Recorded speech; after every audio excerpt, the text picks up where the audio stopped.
Alhamdulillahi Rabbil Alamin hamda syakirin hamdan na'imin hamdan yu'afi ni'amahu wa yukafi'u mazidah ya Rabbana lakal hamdu kama yanbaghi li jalali wajhikal karim wa azimi sultanik Allahumma shalli wa sallim ala Sayyidina Muhammad وعلى آله وأصحابه ومن دعا بدعوته ومن تمسك بسنة رسوله ومن تبعهم إلى يوم الآخر اللهم إنا نسألك علما نافعا ورزقا واسعا وشفاء من كل داء Rabbi shrah li sadri wa yassir li amri wahlul 'uqdatam min lisani yafqahu qawli. Amin ya rabbal alamin. Alhamdulillah ini pertemuan kita yang ketiga. Mohon maaf untuk rekaman yang pertama itu kita lupa ya merekodnya jadi memang tidak ada. Akan tetapi itu lebih kepada mukadimah ya, banyaknya mukadimah. Ya, sekarang kita lanjut di kajian yang ketiga ini ya. Masih di kitab Ayyuhal Wadad. Ya, diharapkan semua abah, umah ya, dan ayah bunda yang ikut pada kesempatan ini memiliki kitabnya. Nah, itu afdolnya ya. Afdolnya kita mengkaji kitab itu kita punya. Itu bagian dari adab juga ya. Adab dalam majelis. Satu hal yang ingin saya sampaikan bahwasannya Rasulullah SAW bersabda, "Thalabul ilmi faridatun ala kulli muslimin." Menuntut ilmu itu faridah, fardu atas setiap muslim. Ya, muslim di situ juga mencakup muslimah. Al-ilmu di situ itu adalah al-ilmu eh, apapun yang bersumber dari Al-Quran dan As-Sunnah. Baik itu perkara akidah maupun perkara syariah. Itu hukumnya wajib. Disebut pencari ilmu, tolabul ilmi, itu dia ada beberapa kriteria ya, sehingga itu disebut tolabul ilmi. Yang pertama itu kita berada di majelis ilmu, ya, berada di majelisnya. Yang disebut majelis ilmu itu berarti tidak searching sendiri atau tidak baca sendiri, tapi kita berada di majelis ilmu. Eh, yang kedua, di majelis ilmu itu harus ada guru, ya, dan kita muridnya. Nah, itu penting ya, disebut thalabul ilmi. Yang berikutnya itu adalah mulazamah ya, atau talaki. Tadi talaki dengan guru, yang ini mulazamah tulus zaman ya, panjang waktunya. Yang menuntut ilmu itu panjang waktunya. Nggak bisa berhenti, misalkan saya mau berhenti saja gitu ya di majlis, nah itu berarti dia tidak lagi mencari ilmu. Berarti ketika posisinya tidak demikian, maka belum tertunaikan kewajiban, ya, belum tertunaikan kewajiban thalabul ilmi tadi. Ya, kalau kita baca sendiri atau searching di internet sendiri, nah itu tidak disebut thalabul ilmi. Itu disebutnya thalabul maklumat ya, pencari informasi. Gitu ya, mencari informasi itu mencari informasi ya, bukan belajar. Ya, apapun forumnya ya, apakah online ataukah offline, kalau itu berada di sebuah majelis itu disebutnya thalabul ilmi. Nah, sebagaimana yang sudah kita pahami yang hadir ya sejak awal, bahwa kitab Ayyuhal Walad ini adalah kitab yang sangat fenomenal ya, sangat luar biasa. Meskipun isinya nasihat, tapi dia ternyata umurnya panjang. Ya, umur kitabnya panjang itu ya, walaupun yang menuliskannya itu sudah wafat, yaitu Syekh Al-Imam Al-Ghazali ya radhiyallahu anhu. Ya, beliau adalah seorang Hujjatul Islam, sangat fakih fitin gitu. Kemudian emang seorang ulama terkenal, masyhur, apalagi dikenal dengan ahli ibadahnya. Itulah Imam Al-Ghazali. Nah, baik kita lanjut ini kitabnya ya.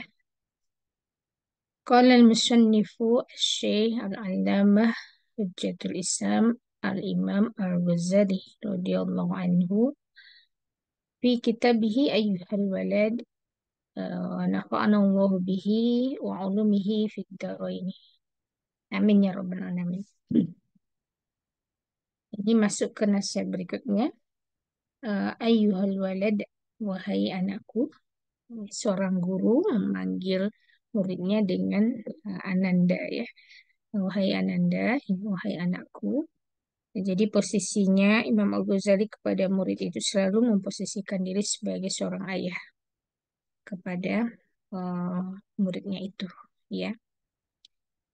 Maka memang kalau bagusnya di sebuah pondok misalkan ya, nah di situ dipanggilnya eh, Bah, Umah atau Abi, Umi kepada Pak Yainya gitu ya, atau kepada gurunya yang ada di situ. Malam ta'lam, malam ta'mal, lam tajidil ajra. Ya, selama engkau tidak beramal, maka engkau tidak akan mendapatkan pahala. Nah, disitulah disebut bahwa keberkahan sebuah ilmu itu ada di amalnya, ya, ada di amalnya. Yang disebut barokah oleh para ulama itu kan ziyadatul khair, wasabatul khair, ya. Eh, bertambahnya, ya, bertambahnya kebaikan. Nah, terus teguhnya kebaikan itu, ya. Maka kalau eh, ilmu tadi bisa ya menjadi keberkahan buat kita ya barokah. Nah, itu memang harus diamalkan.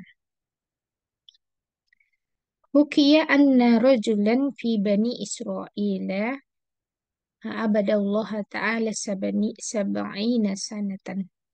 Diriwayatkan bahwa ada seorang laki-laki di Bani Israel. Ya, Bani Israel.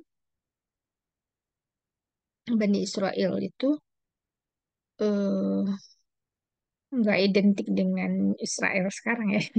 Kalau Israel sekarang itu Zionis, Zionis Israel ya. Tapi kalau Bani Israel itu mereka juga adalah keturunan para nabi kan. Nah, kalau yang di Israel sekarang semuanya itu bukan berasal dari situ ya, dari Palestina, tapi mereka adalah pendatang ya, yang datang di situ begitu. Itu makanya kependudukan ya, mereka itu menduduki wilayah, menduduki tanah. Maka disebut penjajahan sebenarnya. Ya, itu diriwayatkan bahwasanya seorang di Bani Israel itu abadallah, abadallah ya si rojul tadi dia menyembah Allah Ta'ala sab'ina sanatan itu selama 70 tahun. Ya bayangkan saja kalau menyembah Allah selama 70 tahun, usianya berarti lebih dari 70 tahun ya berarti ya. Ya, kita aja belum sampai 70 tahun, katakanlah 50 tahun atau 40 tahun atau 30 tahun, belum tentu juga beribadahnya juga seusia itu, begitu kan ya. Hmm. Fa'aradallahu ta'ala, ya, maka Allah Ta'ala menginginkannya ayyajluwahu alal malaikati. menginginkan menampakkannya, ya, menampakkan eh, kedudukan si rojul tadi yang dari Bani Israel itu adalah malaikat kepada para malaikat. Farsalallahu ta'ala ilaihi, maka Allah mengutus, ya, Allah ta'ala mengutus kepadanya, kepada laki-laki tadi, malakan, ya, para malaikat, yukhbiruhu, untuk memberitahukan kepadanya, annahu ma'a tilkal ibadati la yaliku bihil jannatu, ya, eh, bahwa sesungguhnya dia si laki-laki tadi bersama dengan ibadahnya yang sepanjang sab'ina sanah tadi, yang 70 tahun tadi, la yaliku bihil jannah. Kata yang dikabarkan oleh Allah itu bahwa dia tidak pantas masuk surga. Nah, padahal ibadahnya 70 tahun. Jadi kata Allah mengutus kepada malaikat, itu dia nggak pantas masuk surga. La yaliku bihil jannah. Falamma ballaghahu, maka tatkala berita itu sampai kepadanya, ya, eh, diberitakannya kepadanya, qala al-abid, ya, berkatalah seorang abid tadi, rajulun ar-rajulul abidu tadi, ya, laki-laki yang ahli ibadah itu. Jadi dia kalau seorang yang ahli ibadah disebutnya abid, ya, abid, ya, seorang yang ahli ibadah. Dia berkata, nahnu khuliqna lil ibadah. Eh, Kami itu diciptakan, ya, kami itu kan diciptakan untuk beribadah. Kata beliau, ya, kata abid tadi, seorang abid tadi. Payam bagi lana, maka sepantasnya lah bagi kami, anak budahu, ya, kami beribadah kepadanya. Kata si abid tadi kepada malaikat tadi, ya, ya, bias pantas, kami pantas menyembahnya gitu. Karena kami diciptakan untuk beribadah kepada Allah, makanya kami itu beribadah sampai sabi'ina sanatan, 70 kali, 70 tahun gitu. Nah, falamma raja'al malak, ya, maka tatkala malaikat itu kembali kepada Allah, qala Allah Ta'ala, Allah Ta'ala itu berfirman, madza qala abdi, apa yang hambaku itu katakan, gitu, ya. Qala, berkata malah, qala, berkata malaikat, ya, salah seorang dari malaikat. Qala, ya, qala al-malak, ya, malaikat-malaikat itu berkata, ilahi, wahai Tuhanku, anta a'lamu bima qala al-abdu. Engkau lebih tahu dengan tentang apa yang dikatakan si hamba tadi. Ya, iyalah, ya, malaikat itu eh, apa namanya? eh Ya, Allah lebih tahu lah gitu, ya, apa yang dikatakan oleh hamba tadi. Faqala Allah Ta'ala, maka Allah Ta'ala berkata, idzan huwa lam yu'rid an ibadatina. Jika dia tidak berpaling, ya, jika demikian, ya, dia itu tidak berpaling dari beribadah, ya, kepadaku, panahnu ma'al karomi. Kata Allah, nggak pernah berpaling, ya, beribadah kepadaku. Maka aku, ya, maka aku, maka kami dengan segala kemuliaan kami, ya, kemurahan kami, la nu'ridu anhu, kami tidak akan berpaling juga kepadanya karena dia tidak berpaling beribadah gitu, ya, kepada kami. Uh, Ishadu, saksikanlah, ya malaikati, wahai para malaikatku, anni qad ghafartu lahu, sungguh, ya, aku benar-benar telah mengampuninya. Nah, jadi si hamba tadi itu diberi pengampunan oleh Allah Subhanahu wa Ta'ala. Ya, karena dia tadi tidak berhenti beribadah selama sab'ina sanah ya, 70 tahun. Tidak berhenti dia itu beribadah. Dari situ kita bisa mengambil ibrah ya. Seorang hamba yang rajin ibadah saja gitu butuh pengampunan Allah Subhanahu wa taala untuk sampai layak masuk surga. Ya apalagi kita ya yang ibadahnya belum mencapai 70 tahun begitu. Jadi eh, kenapa pengampunan Allah Subhanahu wa taala itu memuluskan seseorang hamba ya menuju surganya Allah Subhanahu wa taala?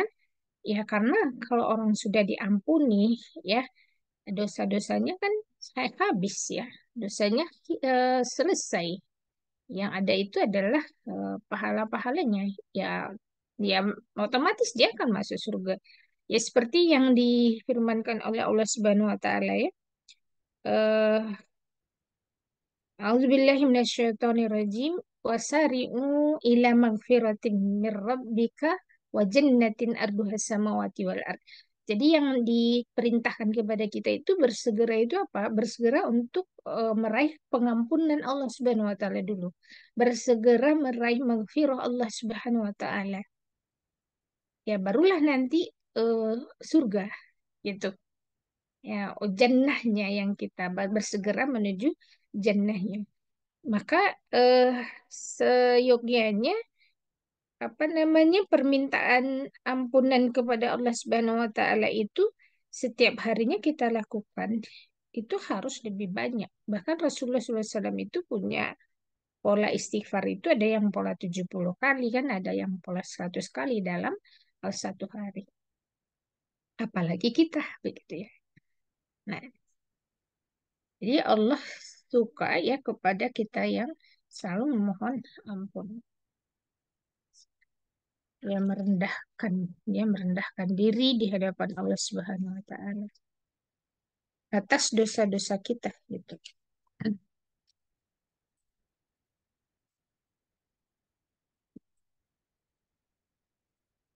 Wa qala Rasulullah sallallahu alaihi wasallam ya, dikatakan seperti itu.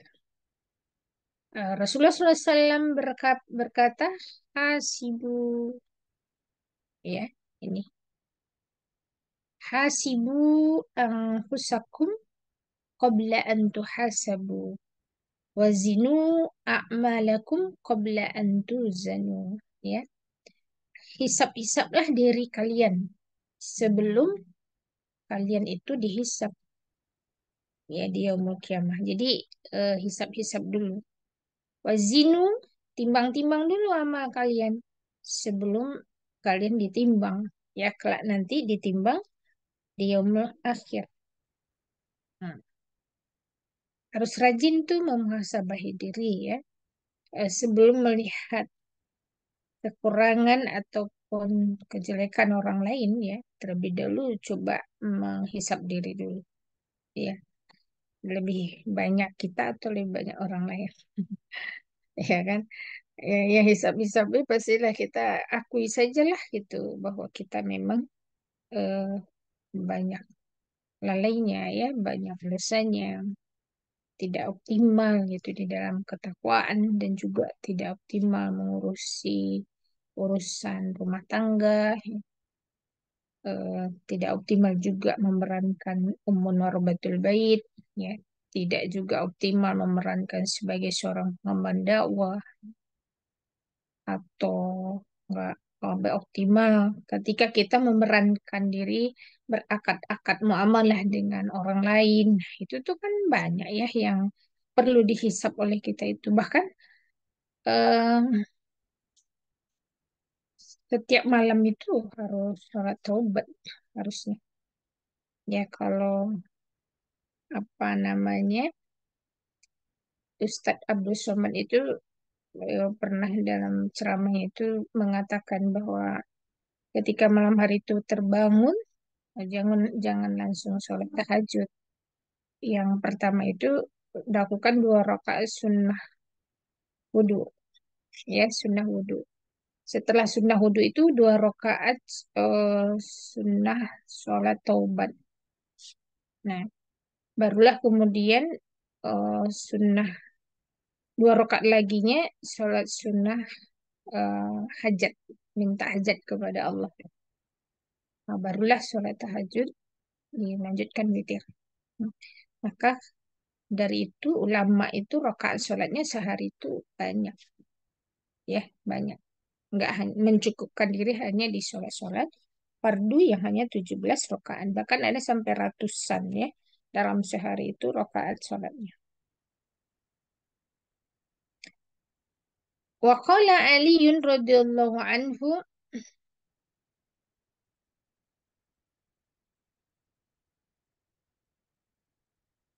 kok tidak berfungsi ini ya.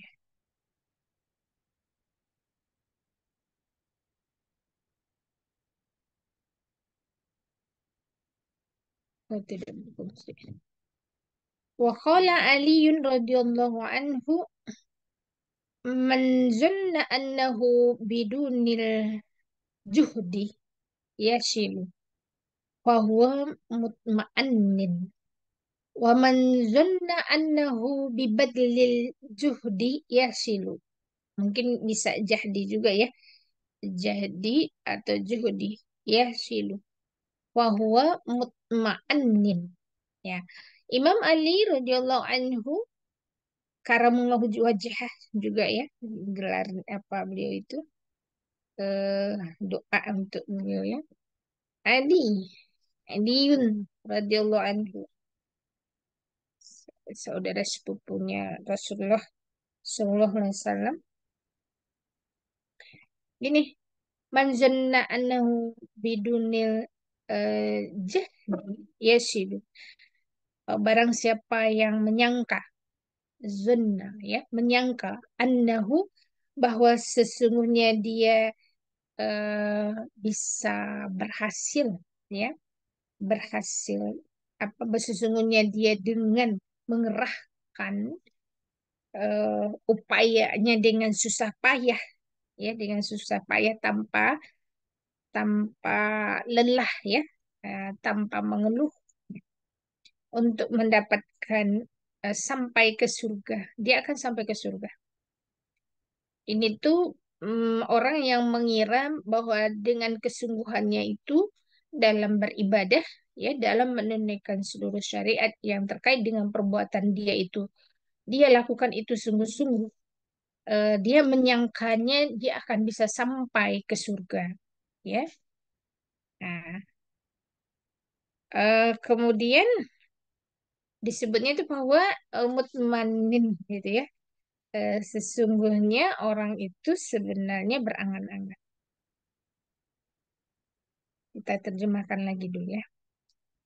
Dan siapa yang mengira bahwa sesungguhnya dengan ya, usaha dan jerih payahnya bisa berhasil sampai ya, maka dia adalah orang yang merasa tidak butuh ya bahwa mut'annin ya tidak butuh eh, kepada Allah ya jadi tidak butuh kepada Allah tapi ini tuh sifatnya baru sangkaan doang bahwa dia ini udah bersungguh-sungguh itu perasaan saya udah banyak melakukan ibadah begitu ya pastinya saya bisa masuk surga nah itu disebut oleh Imam Al-Ghazali orang ini masih berangan-angan untuk masuk surga. Padahal sebenarnya banyak sekali ya eh, ibadah yang belum dilakukan, yang ditunaikan, kewajiban yang belum ditunaikan. Seharusnya kita tidak menyangka ya, tidak berprasangka terhadap diri kita bahwa kita itu sudah banyak melakukan ini dan itu dalam beribadah. Tapi apa ya? Tapi harusnya sebaliknya. Bahwasanya kita itu belum puas dengan amal kita sekarang untuk bisa sampai ke surga. Maka kita terus gitu ya, terus mengupayakannya begitu. Jadi tidak mengatakan yang ini cukuplah buat saya untuk masuk surga. Enggak gitu. ya. Tapi justru oh, ini belum cukup, ini belum cukup ya, sehingga kita terus melakukan, meningkatkan ya, baik itu secara kuantitas ibadah maupun kualitas ya ibadah kita. Apapun itu, apakah ibadah sholat kita, apakah saum kita ya, apakah itu sedekah kita, apakah itu dakwah kita gitu. Itu terus di merasa itu masih kurang, itu masih kurang begitu ya. Hmm. Jadi tidak menyangka itu sudah saya sudah bekerja keras untuk itu begitu ya, untuk meraih surga saya sudah bekerja keras. Nah, itu namanya angan-angan. Tapi barang siapa yang menyangka misalkan bahwa dengan ya ini tuh yang kedua itu mungkin ya. Barang siapa yang pertama? Yang pertama barang siapa menyangka bahwasanya dia itu tanpa ya, tanpa ini ya, biduni ya.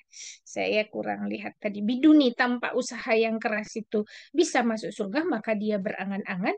Dan barang siapa yang menyangka bahwa dia ya dengan bersusah payah itu sudah bisa sampai kepada surga, ya, dia akan sampai kepada surga, maka dia itu sebenarnya menafikan kebutuhannya kepada Allah Subhanahu wa taala. Ya, karena surga itu pada dasarnya rahmatnya Allah kan begitu ya tadinya ya. Ya, jadi di sini bisa kita pahami bahwa untuk menuju surga itu eh, yang pertama kita tidak terpaku pada ikhtiar ya, tidak terpaku pada ikhtiar kita yang sungguh-sungguh. Karena apa? Karena tetap kita butuh nasrullah gitu ya. Kita butuh pertolongan Allah, butuh rahmatnya Allah untuk masuk surga tadi. Ya, kalau kita mengatakan bahwa itu karena ikhtiar kita saja, ya itu berarti ada yang salah dari akidah kita gitu ya, bahwa sesungguhnya kita tetap bergantung atas rahmat Allah untuk mendapatkan surganya itu.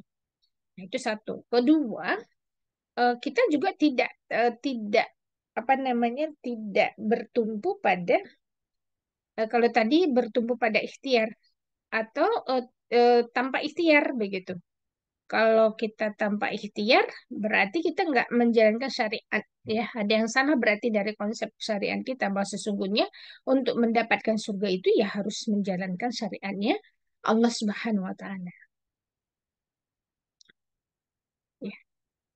Wa qala al-Hasan rahimahullahu taala berkata Hasan semoga Allah merahmatinya, Thalabul jannati bila amalin dzambun minadz dzunub ya.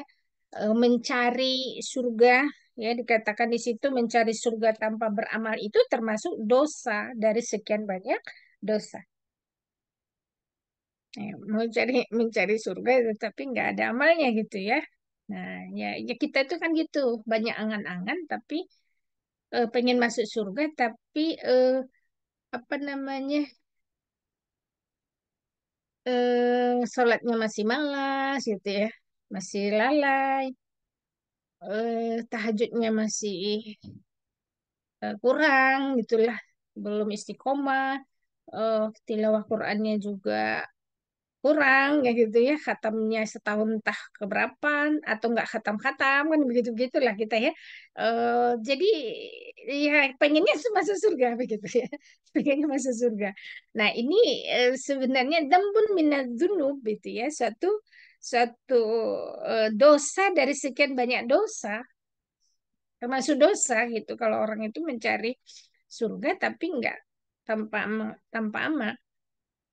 Itu kata Al Hasan Al Basri, tentunya di sini sebelah Al Hasan Al Basri.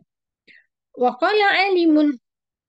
Nah, berkata seorang yang alim ya, seorang yang berilmu berkata al haqiqah ya. Hakikat itu apa? Tarku mulahazatil amal. Adalah tidak mengomentari amal yang telah dilakukan ya. Hakikat hakikatnya kita beramal itu adalah tidak mengomentari amal yang sudah dilakukan. Ya kalau dikomentari ya jadinya kalau nggak jatuhnya sum'ah ya, pengen didengar. Nggak usah, misalkan "Oh, saya udah melakukan ini, melakukan itu," gitu kan. Nah ini, ya, jadi ya nggak usah dikomentar. Jadi hakikatnya ya melakukan seluruh orang yang berilmu itu begitu. Hakikatnya amal saya itu tarkumullah hazatil amal, la tarkul amal. Jadi hakikatnya itu tidak meninggal apa ya, dia harus meninggalkan mengomentari amalnya, eh bukan em, tidak tidak meninggalkan amal. Jadi kalau tidak beramal ya, kalau tidak beramal kan nggak ada masalah sih sebenarnya kan, dibandingkan beramal tapi di komentari begitu. Wa qala Rasulullah sallallahu alaihi wasallam al-kayyis ya, al-kayyis yang disebut dengan al-kayyis atau si cerdas ya, mandana nafsahu wa amila lima ba'dal maut ya. Orang yang mampu menundukkan ya dan merendahkan ya. Dia menundukkan merendahkan nafsahu, atau nafsunya, merendahkan dirinya ya, rendahkan nafsunya. Wa amila lima ba'dal maut. Kemudian dia beramal untuk keperluannya, untuk bekalnya setelah kematian. Nah, itu orang pintar ya, itu namanya al-kayyis. Jadi orang pintar itu hitung-hitungannya adalah hitung-hitungan amal yang menghasilkan pahala, ya hitung-hitungan dia itu. Nah, kalau orang cerdas tuh misalkan gini ya, santri ya, santri putra ya. Saya punya tuh santri putra itu, dia lebih memilih sholat di asrama ya, sholat di asrama dibanding sholat ke masjid berjamaah begitu. Nah, terus saya sampaikan orang cerdas tuh nggak begitu ya. Kalau yang disebut al-kayyis itu adalah dia berhitung ya dengan bekal untuk kematiannya. Kalau antum sholat di masjid, itu antum dapat 27 kali lipat pahala. Tapi kalau sholat di asrama itu antum melakukan 27 kali sholat yang sama untuk mendapatkan nilai yang sama ketika di masjid. Nah, itu kan hitung-hitungan orang cerdas kan begitu ya. Dia akan ada bekal kematian. Atau misalkan kita bahwa amal dakwah, misalnya bahwa amal dakwah itu pahalanya tentu lebih besar. Apalagi itu dakwahnya dakwah berjamaah dibandingkan kita melakukan eh, atau bekerja ya, bekerja mencari materi ya. Nah, hitung-hitungannya seperti itu.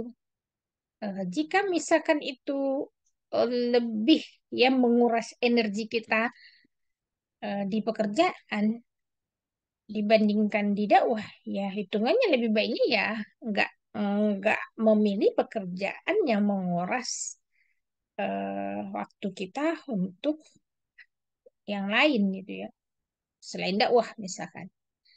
Nah, pilihlah pekerjaan itu yang tidak menguras, sehingga kita bisa optimalisasi di amanah dakwah yang lebih besar.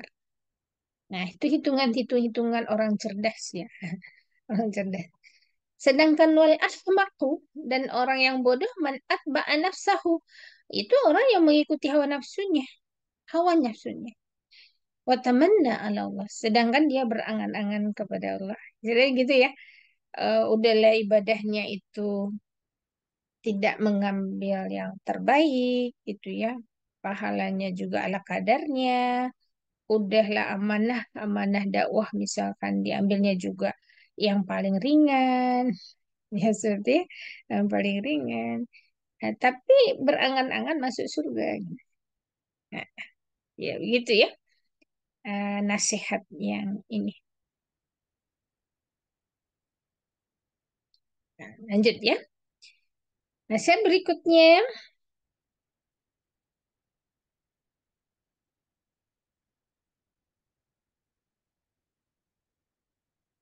ya, Ayyuhal walad, wahai anakku, kam min layalin ahyaitaha bitikraril ilmi wa mutala'atil kutubi. Berapa lama ya, atau berapa banyak malam-malam yang engkau hidupkan ya. Berapa banyak malam-malam yang ahyaitaha yang engkau menghidupkannya ya, menghidupkan malam tadi bitikraril ilmi ya, dengan mengulang-ulang ilmu. Ya, itu berapa banyak? Itu lebih banyaknya tidur misalkan. Wa mutala'atil kutub dan mutola'ah kitab ya. Wa haramta ala nafsika naumah dan mengharamkan dirimu tidur ya, ala nafsika an-naumah tidur ya. La a'lamu ma kana al-ba'itsu fih gitu ya. Saya tidak tahu apa yang mendorongmu melakukan hal itu ya.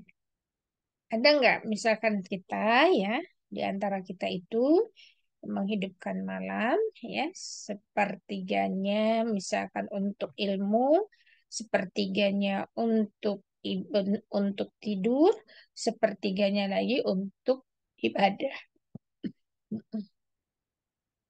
Nah, itu. Sehingga kita menghargai waktu kita itu semua ya. Ya, kalau kita tidur 8 jam sehari, eh, berarti sepertiga hidup kita itu habis untuk tidur ya. Ya, kalau kita dikasih jatah 60 tahun oleh Allah, maka 30 tahunnya habis untuk tidur itu ya. Kalau tidurnya 8 jam per hari. Nah, yang 30 kalau kita dikasih umur 60 tahun, 20 tahunnya ya, 20 tahunnya hilang untuk tidur habis. Kemudian kita punya sisa 40 tahun lagi. Berkurang juga saat kita belum balik. Katakanlah itu kita balik di usia 10 tahunan.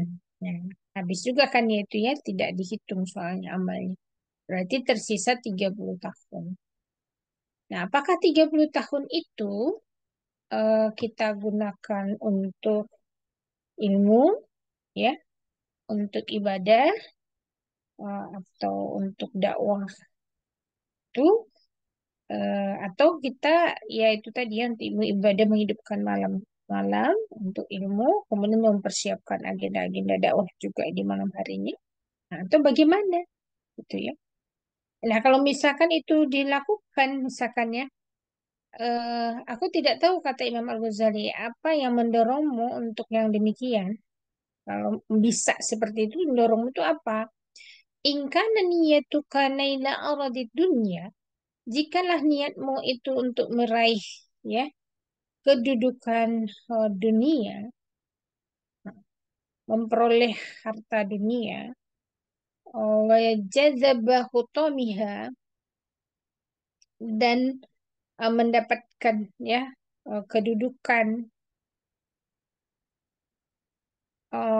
untuk memperoleh harta dunia, kemudian mengumpulkan harta itu terus mendapatkan kedudukan dan tahsila manasibah ya, wa jadzabahu tumiha, dan mengumpulkan ya harta-harta dunia itu, wa tahsila manasibiha, dan juga mendapatkan kedudukan, wal mubahata alal aqranil amsal ya, kedudukan jabatan bisa, kemudian kamu dapat kebanggaan-kebanggaan di hadapan teman-teman dan semisalnya, misalkan niatmu yang mendorongmu itu belajar ilmu tadi itu untuk yang seperti demikian, mencari dunia itu tadi dan untuk kebanggaan di teman-temanmu, maka wailullah, maka celakalah engkau, semua wailullah ya, kemudian celakalah engkau.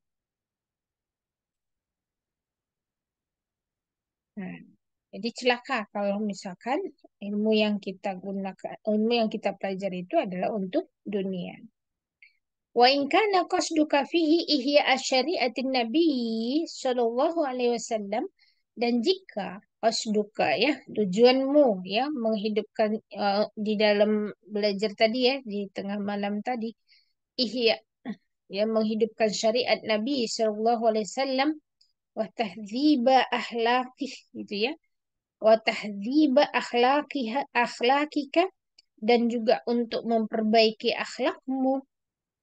Kemudian wa kasran nafsil ammarati bisu serta mengalahkan nafsu amarahmu yang memerintahkan kamu berbuat buruk. Fatubalaka summa tubalaka. Maka sungguh engkau benar-benar beruntung. Kemudian engkau beruntung. Kata Imam Al-Ghazali ya kepada muridnya tadi.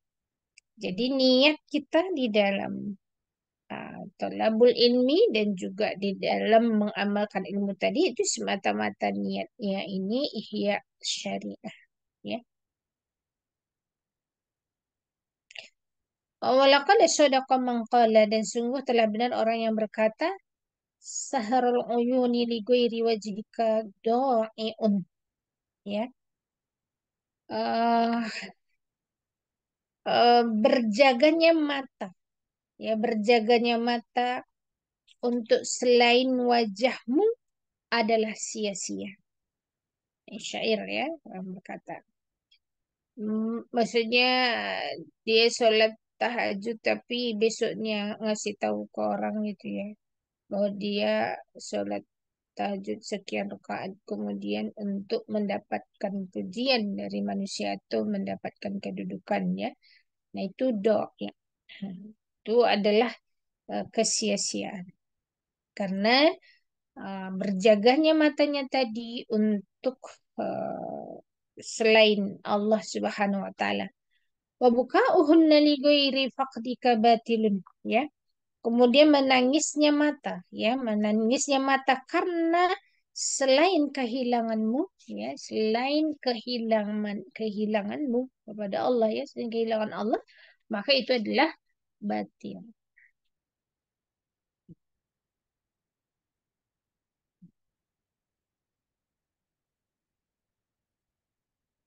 Masyita. Ini udah habis ya.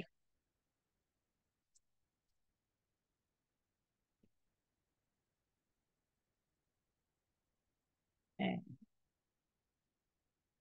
selanjutnya, oh, ayyuhal walad. Ya, sedikit lagi. Ayyuhal walad. Ish masyita. Nah, hiduplah sesukamu fa innaka mayyitun. Maka sesungguhnya engkau itu adalah mayat. Akan mati. Istilahnya calon calon mayat. Nah, ya. Kalau ke anak kita juga nggak apa-apa, diulang-ulang aja yang begitu. Ish masyita innaka mayyitun. Hiduplah sesukamu, karena sesungguhnya engkau itu calon ya, calon mayat akan mati. Wa ahbib man syi'ta, maka sukailah, gitu ya. Cintailah siapa yang engkau kehendaki. Fa innaka mufarikuhu, maka sesungguhnya engkau akan berpisah dengannya, berpisah darinya. Wa'mal ma syi'ta, beramallah sesukamu. Fa innaka majziyun bihi, karena sesungguhnya engkau akan dibalas dengannya. Ya, berarti beramal soleh di situ maksudnya ya. Ya, beramallah sesukamu. Sungguhnya, bukan. Ini bisa amal soleh, bisa amal salah ya. Beramallah sesukamu. Fa innaka majziyun bih. Maka sesungguhnya engkau akan dibalas dengan amal tersebut. Ya, kalau misalkan dia beramal soleh, dia mendapatkan pahala. Kalau dia beramal salah, ya dia mendapatkan dosa. Ya, alhamdulillah ini sampai di sini ya.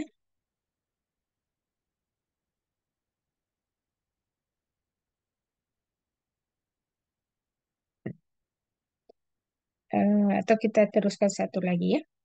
Ayyuhal walad ayyu syai'in hasiluka min tahsili ilmil kalami wal khilaf ya. Ah, sesuatu apapun yang engkau dapatkan, yang engkau hasilkan min tahsili ilmil kalam dari capaiannya dari hasil ilmu kalam.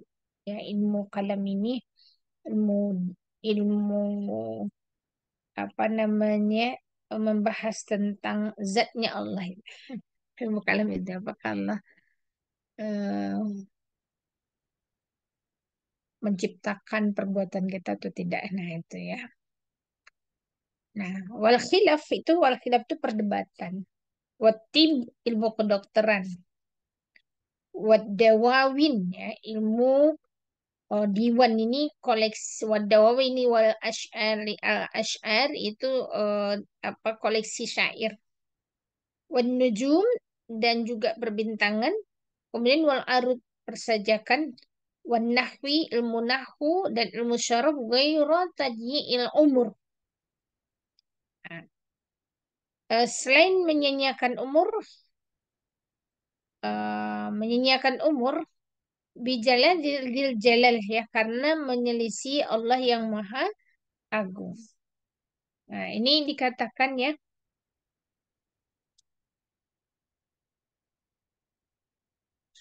eh, yang tidak ya tidak menyanyiakan umur ya. Men- dan dan dan syaraf selain menyanyiakan umur karena menyelisih Allah yang maha agung. Ini tuh begini, belum selesai ya. Ini belum selesai. Jadi ada kita yang menghasilkan ilmu kalam, menghasilkan ilmu perdebatan gitu ya, menghasilkan ilmu kedokteran, syair, nah, perbintangan, kemudian juga arut ya, syair-syair gitu. Kemudian nahu, sorof, yang selain tidak menyanyiakan umur kita gitu dikarenakan menyelisih Allah yang Maha Agung. Inni ra'aitu fi Injil Isa alaihi salam qala. Ya sesungguhnya aku melihat di dalam Injilnya Isa alaihi salam berkata, min saati ayyudu al-maitu ala janazah. Ya, dia dari saat jenazah diletakkan ya saat jenazah itu diletakkan di atas ranjang ayyudu almaitu alal janazah. Nah, itu oh, diranjang ya. Kemudian ila ayyudu ala syafiril qabri sampai dia diletakkan di pinggir kuburan. Yas'alullahu ta'ala ya. Allah dengan keagungannya menanyanya bi azimatihi keagungan Allah minhu menanyainya ya Allah Ta'ala bertanya ya dengan keagungannya kepada orang yang si mayit tadi. uh, Arba'ina soalan 40 soal awalahu yang pertamanya yaqullahu ta'ala abdi toharta manzarul khuluqis sinin wa ma toharta manzori sa'atan wa kulla yaumin nanzuru fi qalbik. Pertama dia berfirman, wahai hambaku, katanya ya, wahai hambaku, engkau mensucikan dirimu dari pandangan makhluk ya selama bertahun-tahun, tetapi engkau menyucikan dirimu dari pandanganku sesaat saja. Ya sesaat, pandanganku sesaat saja. Kemudian setiap hari Allah melihat hatimu. Yaqulullahu ta'ala, Allah Subhanahu wa ta'ala berfirman, "Ma tasna'u bi ghairi wa anta mahfufun bi khairi." Ya. Apa yang kau lakukan untuk selain diriku, padahal engkau selalu diliputi kenikmatan dariku, ya, dariku. Terus ditanyakan, amma anta asammu la tasma, ya. Apakah engkau tuli dan tidak mendengar? Nah, ini maksudnya tadi seperti ini ya. Eh, sia-sia umurnya ketika misalkan dia menghasilkan banyak ilmu. Orang yang di ilmu kalam misalkan berdebat aja kerjaannya ya. Mau ini hanya untuk kepuasan intelektual. Kemudian melihat dia orang yang pandai, misalkan dia orang yang pintar ya di dalam beretorika dan sebagainya. Atau belajar kedokteran sehingga orang memandang dia seorang yang ahli ya. Dia menginginkan orang memandang dia seperti itu. Dia lah yang paling tahu dan sebagainya. Syair-syair yang mungkin dia dirasa indah ya ininya untaian kata-katanya dan sebagainya gitu ya. Dia juga belajar nahwu, sorof, tapi itu untuk melihat bahwa dialah pakarnya dan sebagainya gitu ya. Nah, itu menyia-nyiakan umurnya itu dan Allah tidak suka yang seperti itu begitu ya. Nah, ini membuat orang tadi kehidupannya berarti kehidupan yang memang ilmu yang dia pelajari tadi itu menyelisihi Allah yang Maha Agung gitu ya, menyelisihi karena tidak mencari ridho Allah Subhanahu wa taala. Maka disebutkanlah di sini ada kisah bahwa nanti ada seorang mayit itu ketika dia sampai ke kuburnya diletakkan mulai dari ya keranjang jenazahnya itu sampai ke kuburannya itu, maka kemudian Allah bertanya kepadanya 40 soal ya. Ya, ini Allah alam ya di Injil itu ya di Injil. Nah, di situ dikatakan oleh Allah, eh, kata Allah di situ ya, Abdi, wahai hambaku, engkau mensucikan pandangan. Maksudnya kamu tuh mensucikan pandangan dari makhluk itu bertahun-tahun, membersihkan. Itu tuh maksudnya itu engkau menyucikan dirimu ya, engkau mensucikan dirimu dari pandangan manusia itu bertahun-tahun. Maksudnya kayak ini sindiran buat kita ya. Bahwa kita tuh nggak pengen orang lain melihat kita salah gitu ya. Nggak kepengen orang lain tuh melihat kita itu eh, apa namanya kurang gitu ya. Nggak ingin dikritik. Kalau dikritik itu dianggap penyerangan gitu kan. Ya kita mensucikan diri kita terhadap makhluknya Allah itu bertahun-tahun gitu ya. Sedangkan engkau itu mensucikan dirimu dari pandanganku kata Allah itu cuma sesaat, sebentar aja pas sholat mungkin gitu ya gitu ya, pas apalagi ya pas kita ingat aja gitu sesaat ya akhirnya kita astagfirullahaladzim gitu ya, tapi setelah itu balik lagi kayak gitu begitu ya. Ndak mau ya baperan lah orangnya. Saya tuh nggak gitu. Saya tuh begini-begini. Itu kamu tuh salah menilai saya. Nah, gitu-gitulah ya kita ya. Mungkin apa ya Imam Al-Ghazali ingin menjelaskan kepada muridnya tadi bahwa ilmu yang kamu kuasai itu tadi itu loh semuanya itu. Kalau itu tujuannya kamu membersihkan diri dari manusia gitu ya, pandangan manusia, maka itu disebutkan eh, apa namanya bahwa engkau itu mahfufun ya bi khairi itu. Maksudnya apa yang kau lakukan itu sebenarnya selain aku kata Allah itu ya.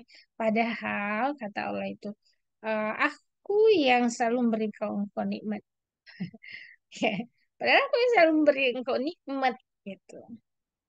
Apakah engkau tuli? Apakah engkau tidak mendengar? Nah ini.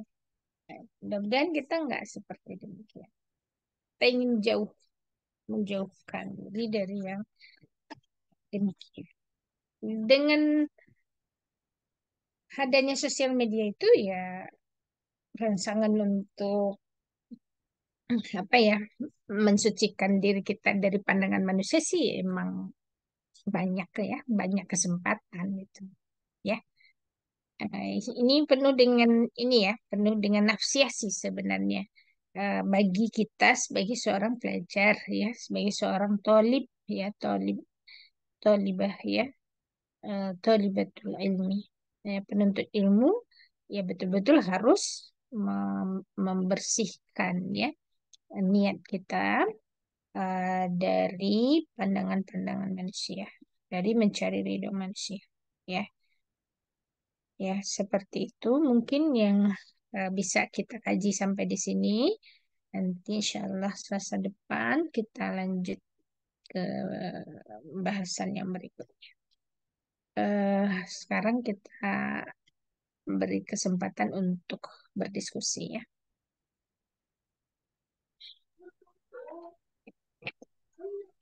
Ya, Alhamdulillah, jazakallahu khairan katsiro, kepada Ustazah atas pemaparannya. Silahkan bagi Abah dan Uma, ayah bunda yang eh, apabila ada pertanyaan silahkan untuk mengajukannya. Bisa raise hand atau langsung membuka mikrofon untuk kemudian bertanya langsung kepada Ustazah. Silahkan.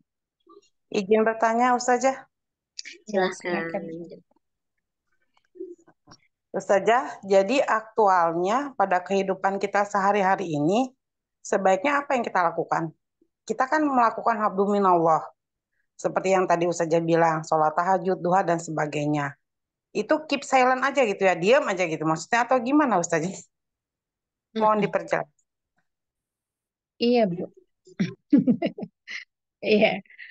Eh,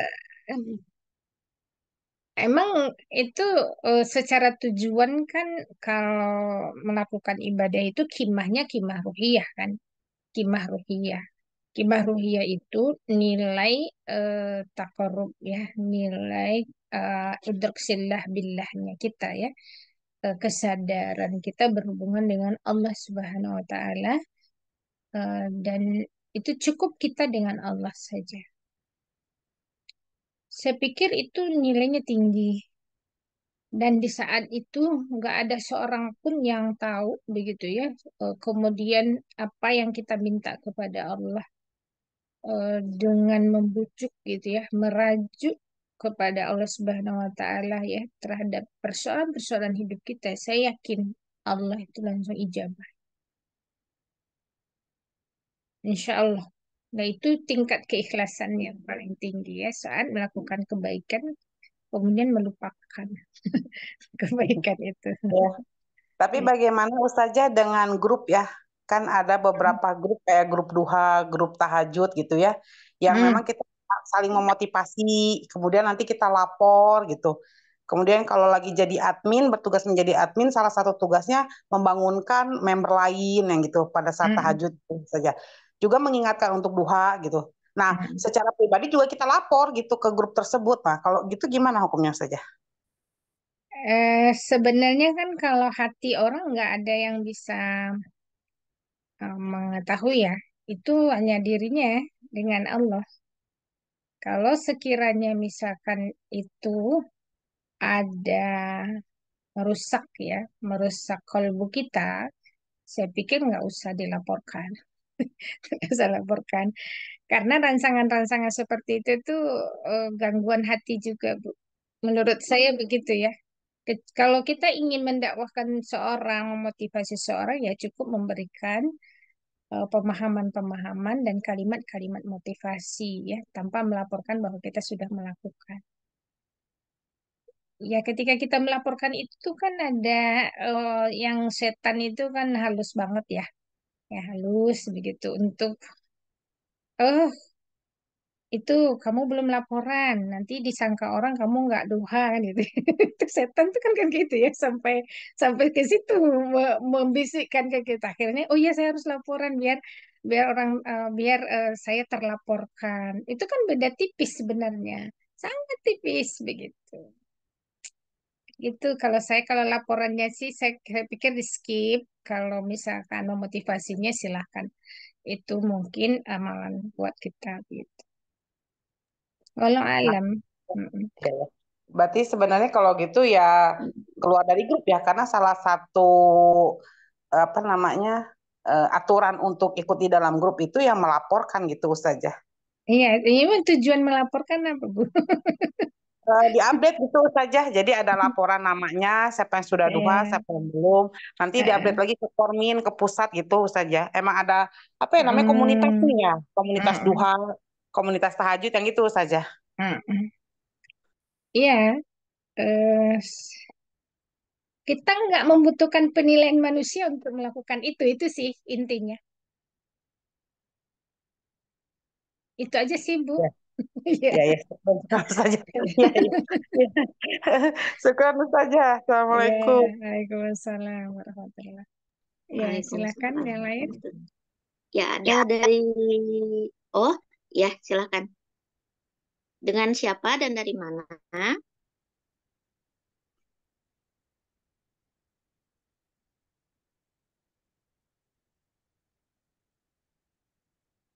Oh, ada. Ini kalau begitu di chat dulu ya, Ustazah. Itu ada Eh, Bu, beda. oh, ada. Silakan. Assalamualaikum warahmatullahi wabarakatuh. Waalaikumsalam Waalaikumsalam warahmatullahi. Baik, tanggapan warahmatullahi bertanya Ustazah. wabarakatuh.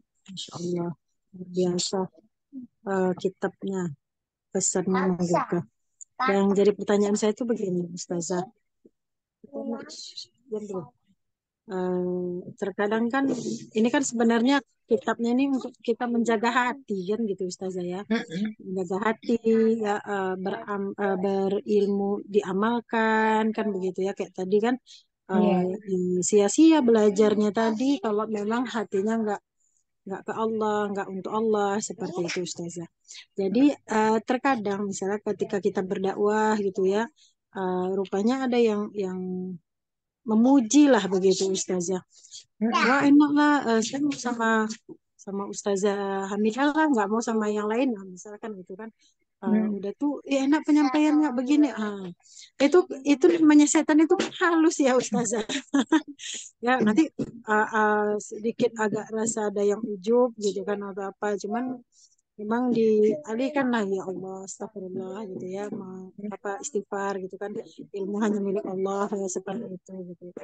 Itu gimana Ustazah bisa uh, bisa mengendalikan hati itu tadi lah, jadi supaya jangan jangan hilang lah gitu ya, pahala dakwah kita, ya, pahala amal kita gitu Ustazah. Iya. Terima kasih. Mm-mm.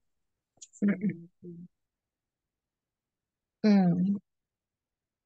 Ya, eh begitulah ya dalam kehidupan ini. Hati itu, kalbu itu ibaratkan tanah bagi tumbuhan, ya.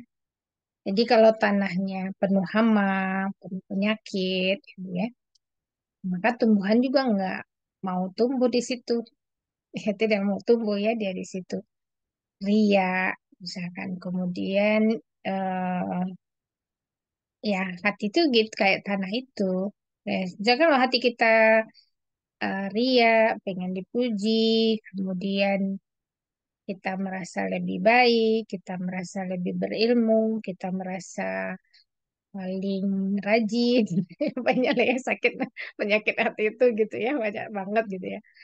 Nah, eh, itu ilmu itu tidak akan mau tumbuh subur di situ, ya, di hati yang kotor. Ya. Sepertinya tanah yang berpenyakit, yang penuh hama ya, bagi tanaman. Nah, itu tanaman tidak akan tumbuh di situ, begitu. Seperti itu juga ilmu pada hati yang kotor. Maka eh, yang disukai oleh Allah itu kan wa yuzakkihim, adalah orang-orang baka watohhir, atau kan maka bajumu maka kamu sucikan, tapi kalau hatimu itu kamu bersihkan gitu. Orang-orang yang senantiasa tazkiyatun nafs, ya, yang senantiasa membersihkan hatinya, itu sangat disukai oleh Allah Subhanahu wa taala. Hmm. Nah, namun kadang dalam perjalanannya kan kita dipuji orang gitu kan ya, puji orang. Kayak saya lah suka disebut pakar gitu ya, padahal saya itu nggak pernah bilang kalau saya adalah pakar gitu ya, nggak. Kan dia kalau di dunia parenting begitu kan, pakar parenting. Dan akhirnya kalau di hati saya itu sebenarnya saya fakir parenting. Jadi dalam hati saya akan menegaskan pada diri saya bahwa saya sebenarnya bukan pakar, tapi adalah fakir. Kan kalau omongan orang lain nggak bisa kita kontrol soalnya, ya kan? Nggak bisa kita kontrol. Jadi yang bisa kita kontrol hati kita. Nah, ketika ada yang memuji itu, ada kalimat ya, tapi saya nggak hafal Arabnya. Kalimat yang sangat berkesan bagi saya itu kalimatnya Abu Bakar As-Siddiq ya, radhiyallahu anhu. Ketika dipuji, beliau selalu berdoa kepada Allah, ya Allah, jadikan aku lebih dari apa yang dia pujikan kepadaku. Itu kalimat yang luar biasa ya. Ya Allah, jadikan aku lebih dari apa yang dia pujikan kepadaku. Begitu. Nah, kadang ada kalimat-kalimat sendiri yang memang kita inikan di dalam diri kita agar kita nggak berharap begitu kan.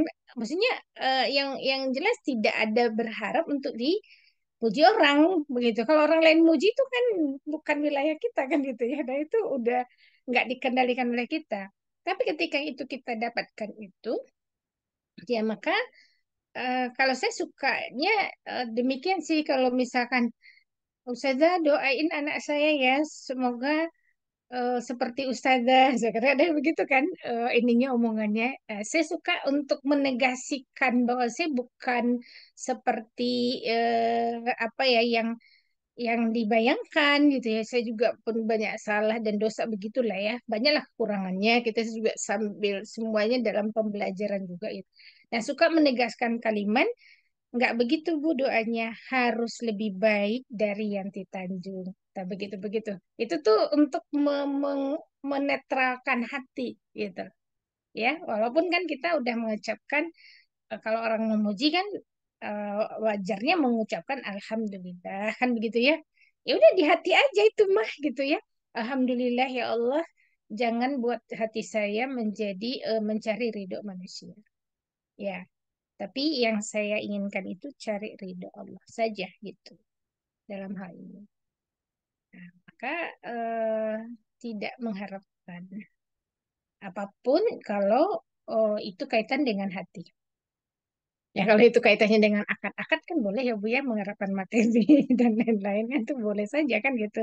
Kalau itu akad-akad muamalah, nah itu kan nggak kaitan dengan hati kan. Nah itu karena memang itu juga sesuatu yang disyariatkan gitu ya oleh Allah Subhanahu. Ya begitu ya Bu Hamidah ya.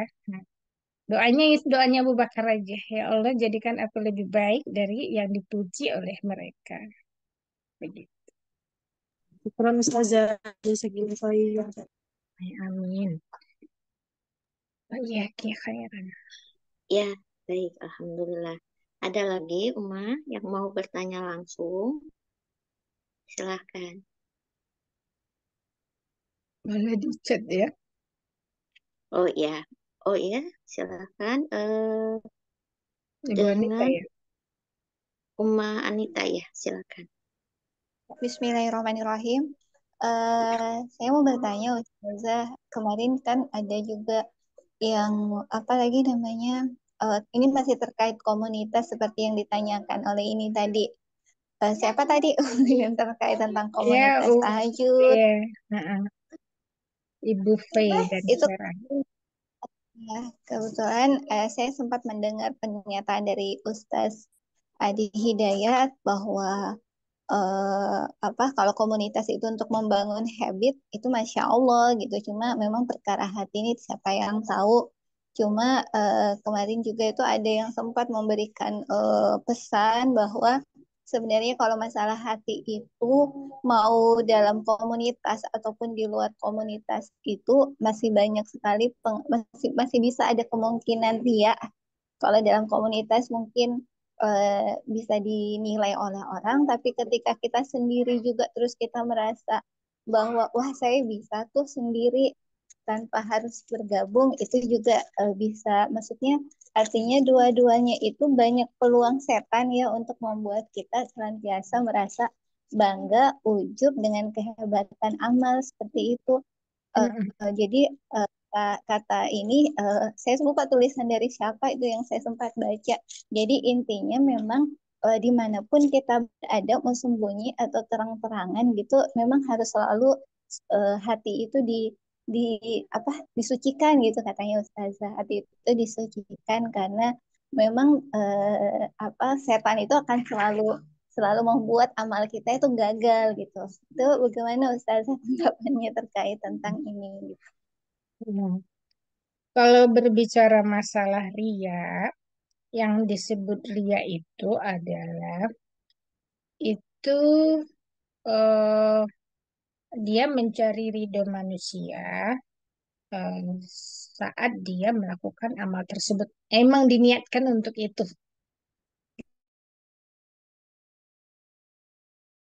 Misalkan begini, saya mau duha, gitu kan.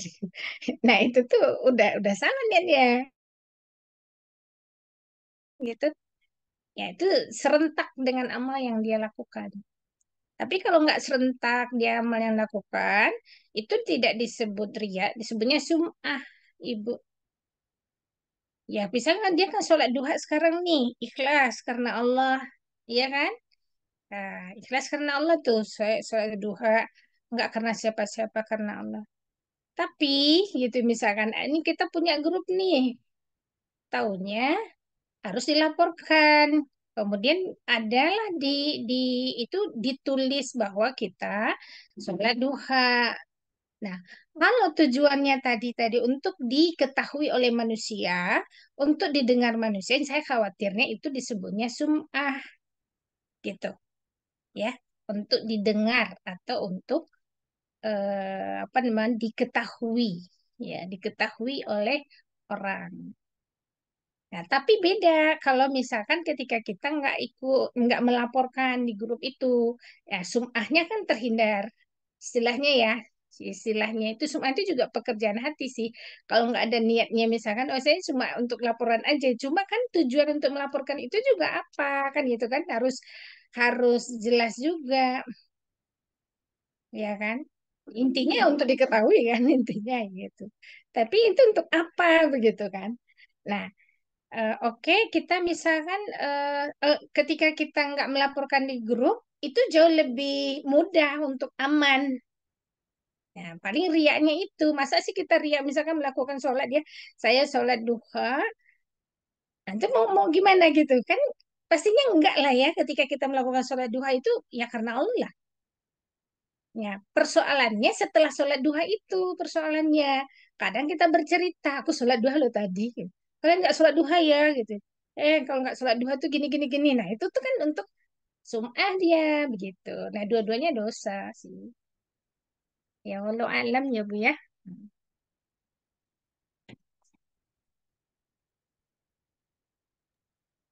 Oke.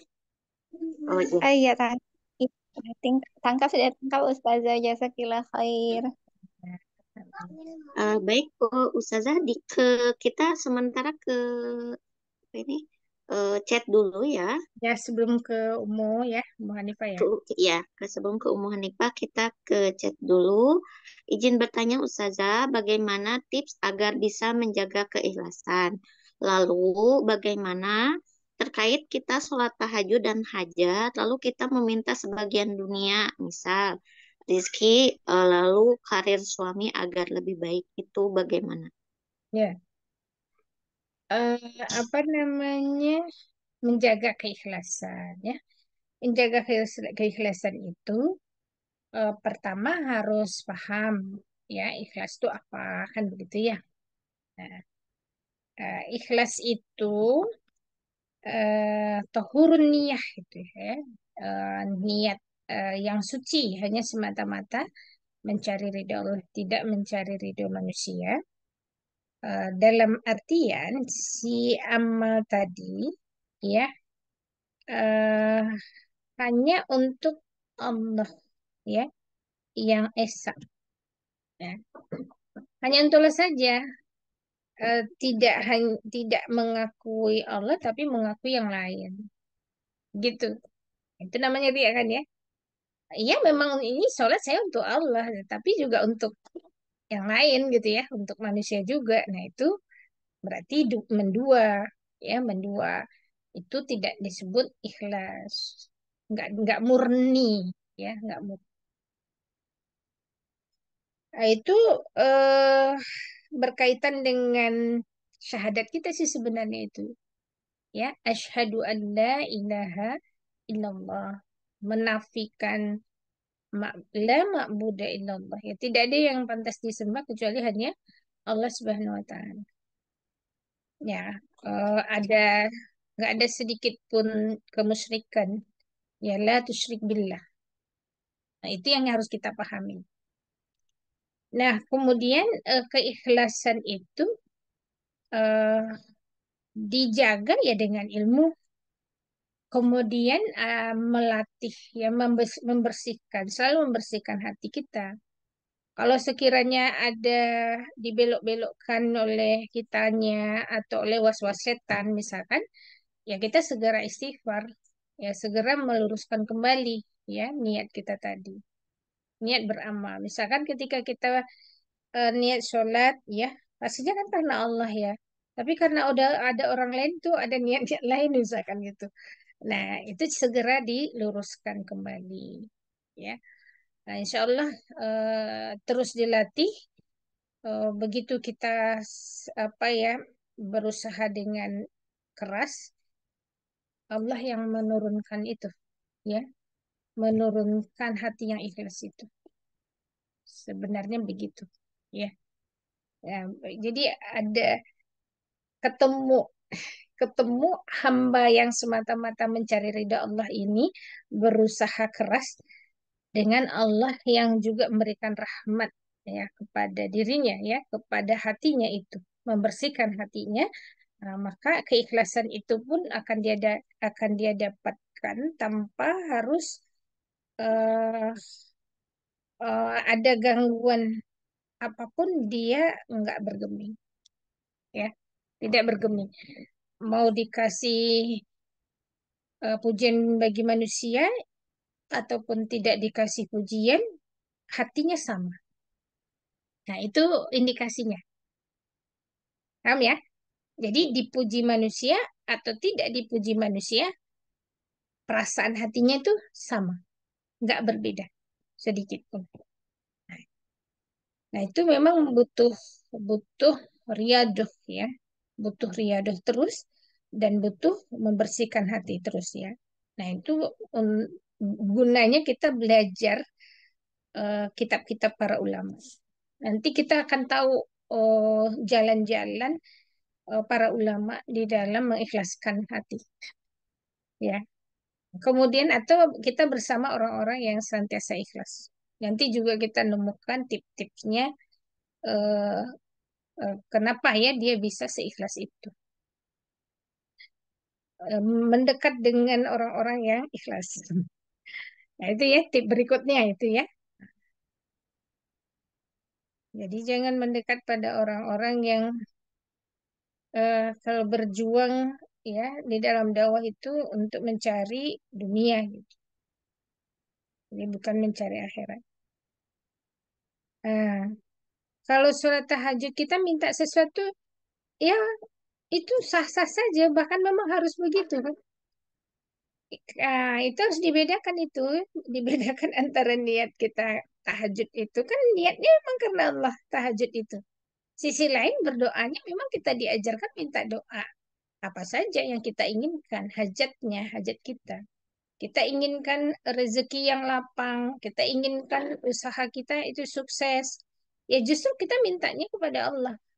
Nah, disitulah ada ikatan antara dunia kita dengan akhirat kita kan gitu. Dunia kita dengan Allah. Ya, terkait semuanya bahwasanya ini hanya Allah Samad, hanya Allah tempat kita bergantung.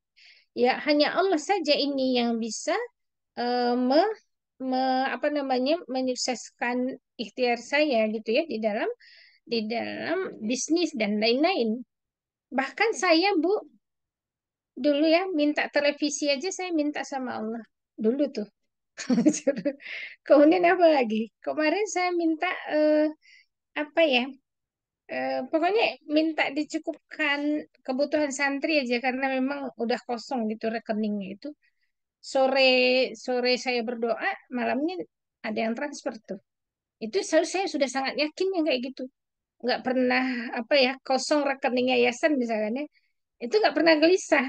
Ya sudah saya mau berdoa saja. Saya minta tuh apa saja misalkan ya Allah ini beras nggak ada. Saya pengen ada ini beras untuk santri. Nah, ada aja jalannya ada. Ya itu takarubnya, takarub kita justru kan kita sholat dulu, perbaiki sholatnya, khusukkan, banyakin zikirnya, kan begitu yang ngebujuk Allah kan caranya demikian. Kita tempuh jalan-jalan di mana apa ya, di mana ya doa-doa itu bisa diijabah gitu ya. Kita tempuh zikir-zikir di mana kita itu segera diampuni oleh Allah.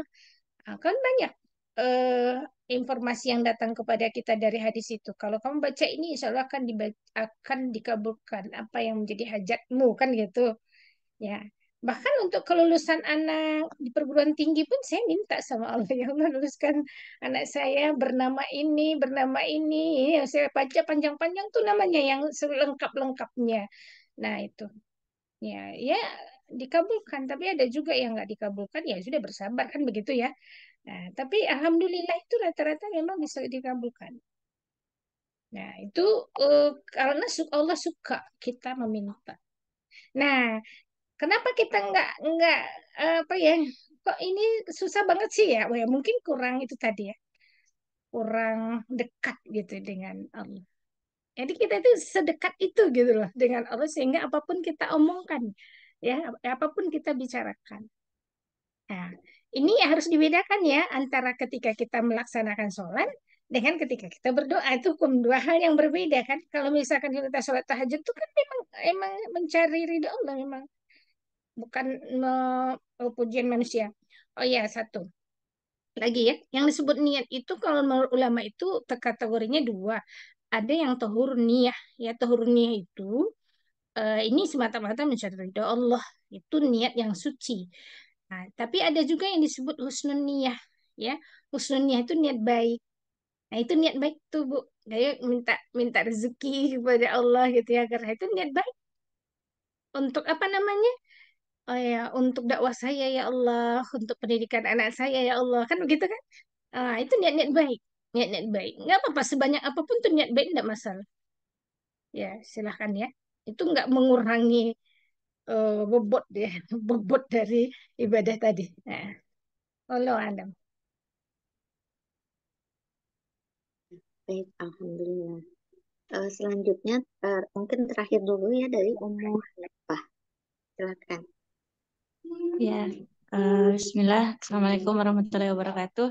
Waalaikumsalam. Saya Ummu Hanifah, Ustazah dari Pangkep. Apa persoalan apa tadi masalah keikhlasan ya Ustazah, masalah niat. Nah, eh, tadi yang saya tangkap Ustazah mengatakan bahwasanya apa ria itu ketika kemudian apa kayak berharap apa mencari ridho manusia gitu. Nah, kalau pertanyaan saya kalau misalnya kaitannya dengan apa Ustazah ridho suami gitu. Kan kadang-kadang eh, apa pada dasarnya kayak di hati yang paling dalam sebenarnya niatnya kayak tetap karena Allah gitu. Kadang-kadang kayak saya merasa bahwasanya oh sudah jarang murojaah gitu kayak tapi kadang-kadang juga ada niat bahwasanya suami kayak suka muji kalau santrinya kebetulan sudah hafal ini gitu jadi merasa harus murojaah juga gitu supaya suami ini gitu ridho. Nah ada kaitannya dengan jawaban tadi yang Ustazah mengatakan ya bahwa jawaban terakhir Ustazah mengatakan bahwasanya apa ikhlas itu kalau misalnya tidak terpengaruh ya dengan ketika kemudian kita dipuji orang atau tidak dipuji itu tidak ada pengaruhnya. Nah kadang-kadang kan misal kayak contoh kecil kayak masak kita kan anggap sebagai ibadah gitu mengurus suami dan sebagainya. Tapi kadang-kadang kalau kayak suami celah atau tidak suka gitu kadang-kadang kita merasa jengkel gitu. Apakah itu termasuk kayak mengurangi apa rasa ikhlas gitu atau ria dan sebagainya Ustazah atau apakah kita hanya harus yang penting kerjain saja begitu tidak peduli apakah suami nanti tidak suka atau tidak ridho gitu yang penting kerjain aja gitu. Terima kasih Ustazah. Iya. Apa yang disebut ridha Allah ya, itu tadi eh, kita mengerjakan itu semata-mata karena Allah Subhanahu wa taala. Apakah mau dipuji suami ataukah tidak gitu ya. Yang tahu adalah Allah dengan kita. Kita eh, memahami bahwa Allah tidak akan pernah salah menilai kita. Kalau suami bisa jadi salah, ya kan? Nah, bisa jadi salah ya Bu ya. Udahlah rumah itu pagi itu berantakan pas dia pergi bekerja misalnya. Nanti pulang sore berantakan lagi karena dia nggak pernah lihat bersihnya gitu ya dari pagi sampai sampai ini ya sampai menjelang sore itu tuh pernah bersih begitu. Tapi ya kotor lagi ya yang dilihat tuh berantakan lagi pulang-pulang dia marah-marah. Nah itu seharusnya tidak membuat kita menjadi apa namanya itu ya jengkel gitu enggak tinggal dijelasin aja. Nanti Abi pulangnya jam 10-an ya pulangnya jam 11-an ya. Terus nanti lihat rumahnya enggak seperti itu begitu enggak pula kita mengungkapkan Abi tuh saya nggak tahu kalau saya tuh capek begini-begini ya kan itu memang bisa mengurangi bukan keikhlasan yang bisa mengurangi bukan keikhlasan itu bisa ke sum'ah perginya nanti ya. Nah, kita ingin apa ya menceritakan seluruh kebaikan kita kepada suami kita itu. Kadang-kadang suami juga kan nggak tahu faktanya ya tinggal kita mengkomunikasikan ya dengan baik. Kalau memang itu butuh diungkapkan faktanya, saya pikir nggak akan mempengaruhi keikhlasan juga nggak membuat kita subah juga gitu ya. Karena dia butuh fakta untuk bisa membenarkan ya, untuk mematahkan penilaian dia yang buruk gitu ya terhadap kegiatan kita. Nah, itu satu sisi ya. Satu sisi lain yang namanya ridho suami itu kan pertama sesuatu yang dia nggak suka, ya dia tidak suka, maka kita tidak boleh melakukannya. Tuh ya, itu namanya kita mencari ridho suami. Kemudian sesuatu yang dia suka harus kita penuhi, gitu ya. Sesuatu yang dia suka, dia ridho, maka bersegeralah untuk memenuhinya. Sesuatu yang dia tidak suka, maka kita menghindari, nggak kita lakukan. Ya, karena kalau kita lakukan, nanti suami marah gitu. Ya, nggak ridho. Nah, itu ya. Misalkan suami nggak suka kita belanja di luar apa yang sudah ditetapkan, misalkan. Ya jangan belanja di luar itu. Ya betapapun anak kita merengek-rengek misalkan untuk itu gitu ya. Nah, nanti kalau halnya ada masalah ya tinggal diobrolkan. Itu tentang penjagaan harta suami ya, atau tentang berhubungan kebutuhan apa ya kebutuhan jima misalkan suami seperti apa kalau suami nggak ridho kita tidur bersama anak karena makanya tertidur misalkan ya terus suami tinggal sendiri tidur gitu ya dia nggak ridho ya jangan dilakukan gitu ya. eh, itu kita tahu dia nggak ridho dia ridhonya kita tidur tetap di kamar yang sama misalkan begitu. Nah itu tinggal diatur-atur sama kita kalau misalkan anak kita menangis ya tinggal disampaikan ini anak menangis bagaimana solusinya kan begitu kan. Nah tinggal seperti itu begitu kalau kalau kita bisa membaca itu ketidakriduan atau keriduan suami masakan misalkan kalau suami saya itu paling nggak suka anggur ya. Nah, jadi kalau anak-anaknya dia ada anggur aja di meja itu wah dia tuh ini marah marahnya tanda kutip ya. Karena dari kecil ada trauma begitu kalau lihat yang bulat-bulat gitu tuh. Maka sampai saat ini kita nggak pernah menyediakan ya menyediakan itu di ini karena dia nggak suka bisa ya. Terus kalau ya nggak apa-apa kan kalau itu perkara yang mubah begitu ya kenapa harus jadi apa namanya perang urat saraf gitu kan. Kenapa sih yang begitu aja ini bergizi misalnya begitu ya ada mahal pula misalkan ya. Nggak gitu. Dituruti saja. Nah, ya itu ada ridho-ridho suami itu ada yang bisa kita kita apa ya kita bisa menilai itu gitu. Ini dia ridho, ini dia tidak ridho. Nah, masakan misalkan ini dia suka kita kasih gitu ya, membuat dia tambah ridho. Nah, itu tidak menghilangi keikhlasannya karena memang perintah Allah gitu. Karena itu perintah Allah Subhanahu wa taala. Jadi mencari ridho suami dengan mencari ridho Allah itu beda ini, beda gorizah. Beda beda pemuasan gorizahnya. Ngerti nggak ya? Kalau kepada Allah itu gorizahnya gorizah tadayun, kalau kepada suami itu gorizah nau gitu.